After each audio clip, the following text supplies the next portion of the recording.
this section of the course, we're going to take a look at Windows host file and how we can use Windows host file to help secure your children while they're on the internet. Let's start off by finding the location of Windows host file. I'm going to open Google Chrome and I'm going to do a search for Windows host file. Now let's go with Windows host file location. Going to select enter, and there we have it. So I'm going to highlight the location of Windows host file, right click, and hit copy. Let's go ahead and minimize this. Now I'm going to click start, do a search for Notepad.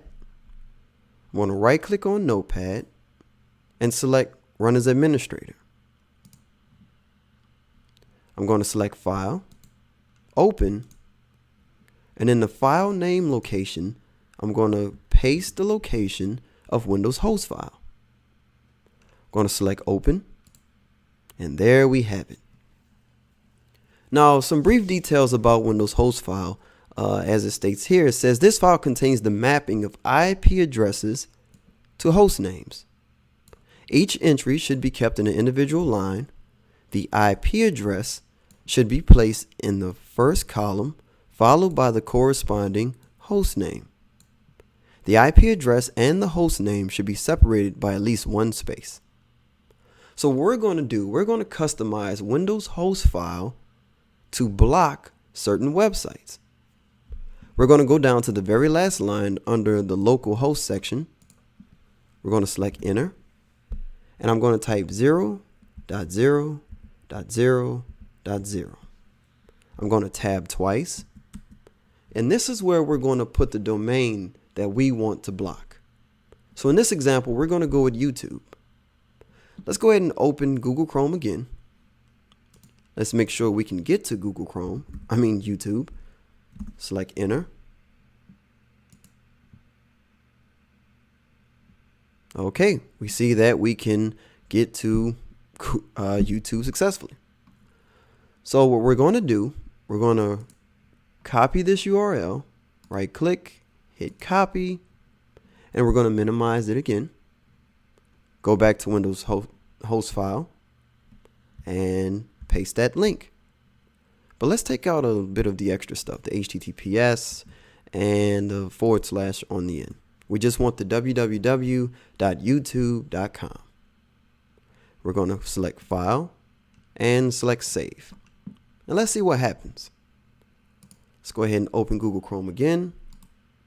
Right click and hit reload. Now, as you can see, YouTube still loads. Well, that's because your system has already basically cached YouTube to the system. So we have to go in and delete YouTube from their browser history. We're going to hit these little 3 dots in the corner, select history, and clear browsing data.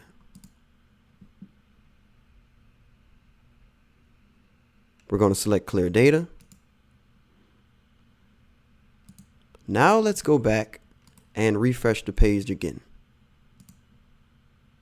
And as you can see, YouTube can't be reached. We see that we still have a stable internet connection. So let's go ahead and try to refresh it again. As you can see, YouTube is now inaccessible. So let's go back to our host file and remove YouTube from being blocked. We're going to backspace out of the line that we put. Select file and save. Now let's refresh for YouTube one last time. We're going to right click and select reload. And there you have it. YouTube now shows successfully. I hope you guys enjoyed this course. I will see you again in the next one.